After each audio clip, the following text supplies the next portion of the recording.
Bonjour, c'est Gilles du site boursicoté.com. Voici l'analyse technique des principales paires de devises du marché Forex ainsi que l'analyse de l'or et du pétrole pour les matières premières. Nous sommes aujourd'hui le lundi 22 avril 2013.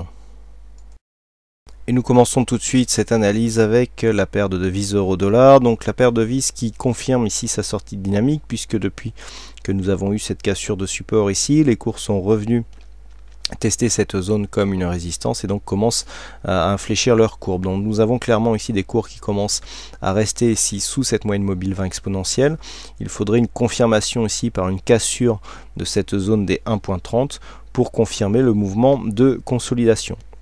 Il est clair que sur cette dynamique, nous pouvons tracer les retracements de Fibonacci pour essayer de voir quelles peuvent être les cibles de consolidation. Donc là, nous sommes clairement dans une zone où nous sommes en train de tester la zone des 38,2, c'est bien visible sur cette phase. Donc en cas de cassure, nous avons ici une zone 50-61,8 qui se trouve dans cette zone ici où deux supports peuvent profiter à provoquer un retournement. Donc clairement, 50% ici sur 1,2974 et nous avons ici le 61,8 à 1,2920. Ces zones ici correspondent à une zone de retournement potentiel. Si cette zone devait être cassée, on annulerait quelque part la dynamique de hausse qui avait été impulsée sur la sortie, je le rappelle, de cette tendance moyen terme, puisque cette phase de hausse ici court terme correspond à une sortie de dynamique. Auquel cas, on pourrait ici sortir donc de cette phase baissière sur une tendance neutre, puisqu'il y aurait dans ce cas-là incapacité à créer une nouvelle dynamique orientée à la hausse. Mais quoi qu'il en soit, tant que nous sommes au-dessus de ces zones, la tendance reste haussière. Nous sommes juste ici dans une petite phase de consolidation qui peut se retourner à tout moment. Et puis tant que nous n'avons pas ici casser la zone des 1.30 qui plus est une zone psychologique, eh bien il est toujours possible de rester ici et de réactiver cette dynamique haussière qui sera confirmée sur une cassure des 1.32. Pour ce qui est du câble, nous sommes toujours ici au sein d'une tendance de consolidation. Donc on a une petite dynamique qui s'est créée, qui est venue tester la zone des 1,5409. On a marqué un point haut 1,5412, donc on n'a pas réussi à franchir ici cette zone de résistance majeure.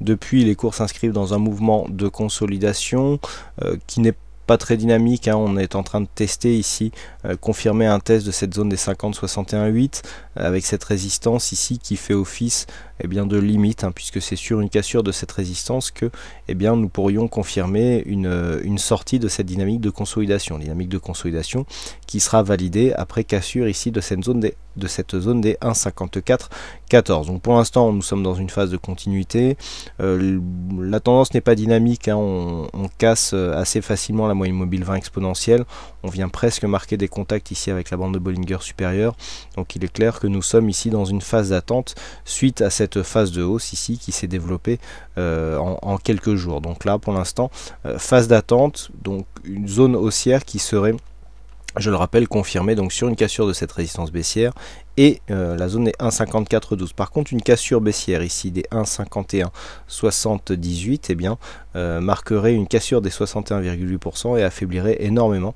cette dynamique haussière avec donc comme objectif la zone des 1,5034. Sur le dollar yen, on n'arrive pas à s'affranchir ici de cette zone des 100. On a déjà du mal à casser ici la précédente zone de point haut à 99,95. Les cours ont pourtant ouvert tout proche de cette zone. On est revenu ici s'appuyer sur la moyenne mobile 20 exponentielle, donc pour l'instant incapacité à franchir cette zone. Donc là il faut faire attention. Nous avons marqué un contact avec la zone, un deuxième contact avec la zone ici, avec la zone des 99,95. Si les cours redescendaient trop haut, en cas de cassure ici des 95,78, nous aurions une possibilité de double top, puisque nous avons ici cette première phase de hausse, ici un nouveau point bas. Deuxième phase de hausse, la phase de hausse qui ne casse pas le point haut précédent et qui vient ici se retourner juste sous la même zone.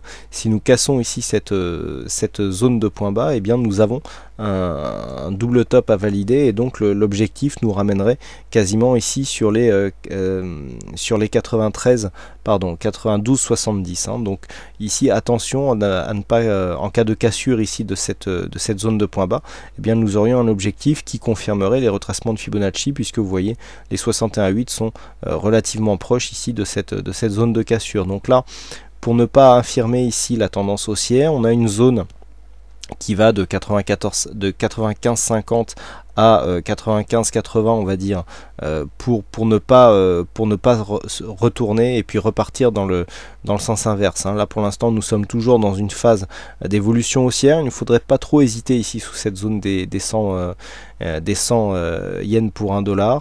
Il faudrait après cette petite phase d'hésitation, il faudrait retrouver ici une dynamique pour casser cette zone. Bon, normalement vu la dynamique actuelle, ça devrait être largement possible, mais tant que ce n'est pas fait, eh bien il y a toujours des risques d'avoir des mouvements ici de baisse pour trouver un peu plus de force et confirmer cette cassure. Bon, quoi qu'il en soit, la tendance reste haussière en attente donc d'une confirmation par cassure de cette zone des 100.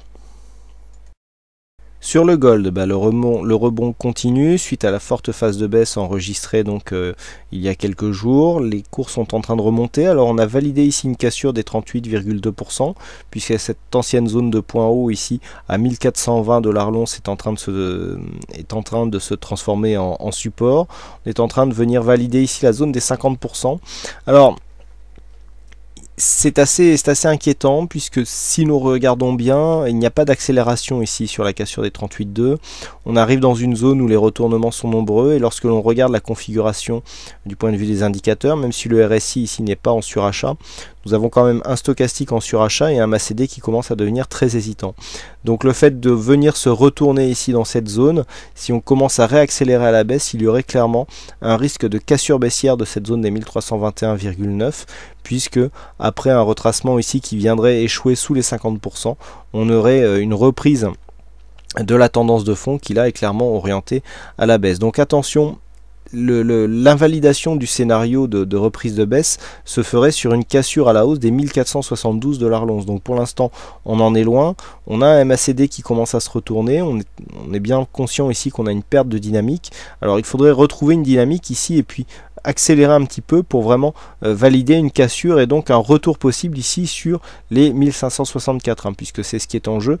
Si les cours cassent ici cette zone des 1472, nous aurions un 61,8 qui serait cassé à la hausse et donc qui commencerait à invalider ici la dynamique baissière impulsée par ce mouvement très fort qui a eu lieu donc la semaine dernière. Donc là, ici l'enjeu est tel qu'on va surveiller cette zone avec attention. Par contre, si les cours commencent à redescendre, donc on a des premiers points bas significatifs à 1391,5 $ l'once. Si on commence à casser ici ces zones de points bas, eh bien l'objectif serait clairement ici la zone des 1321,9. Et enfin nous terminons avec le WTI. Donc le WTI qui ne cherche plus à rebondir. Nous avons ici une zone de tendance qui est encore relativement éloignée. On a ici marqué ce double contact ici sous la zone des 87. Je vous rappelle, donc il y avait un signal de cassure ici qui a échoué. Et puis là les cours sont en train de se stabiliser. Donc là on a clairement une zone qui s'est rabaissée du point de vue des supports horizontaux. Et idem pour cette zone-ci que l'on peut retrouver maintenant plus voilà, sur cette zone significative avec ici une zone de point haut. Alors cette zone d'évolution fait suite à un mouvement baissier qui est arrivé, qui s'est fait en deux phases. Donc on a eu ici cette phase de baisse qui a fortement accéléré ici la semaine dernière et qui a accompagné un petit peu l'or. Alors cette zone ici d'évolution, lorsque l'on trace les retracements de Fibonacci, ce que nous pouvons remarquer, c'est que nous sommes ici sur une zone où nous sommes quasiment en train d'osciller entre le 0 et le 38,2%. Alors là, au niveau des Fibonacci, vu qu'on n'a pas une tendance directe, c'est assez difficile à les placer, mais même si on prend ici l'autre point bas, voilà, nous avons quasiment la même chose, puisque le 38,2 vient se superposer ici au support que nous venons de repositionner. Donc là, clairement, on est dans une phase où les cours ont accéléré. On a ici une zone d'attente, mais qui ne dépasse pas le 38,2. Donc on est clairement ici dans une tendance de continuité baissière relativement dynamique, puisque sur une cassure ici des 85-92, on pourra avoir encore une accélération à la baisse de la tendance. Du point de vue des indicateurs, on a quand même un stochastique qui rentre en zone de surachat. On a un MACD qui pourrait devenir baissier. Le RSI est relativement neutre. Donc attention ici en cas de retour sous cette zone des 85,92. Cela pourrait créer un retour de la dynamique baissière et donc une phase d'accélération. Naturellement, si les cours venaient à casser ici cette zone des 89,37, on pourra attendre un test ici de cette zone des 50,61,8 dont l'entrée se situe à 90,44$ le baril.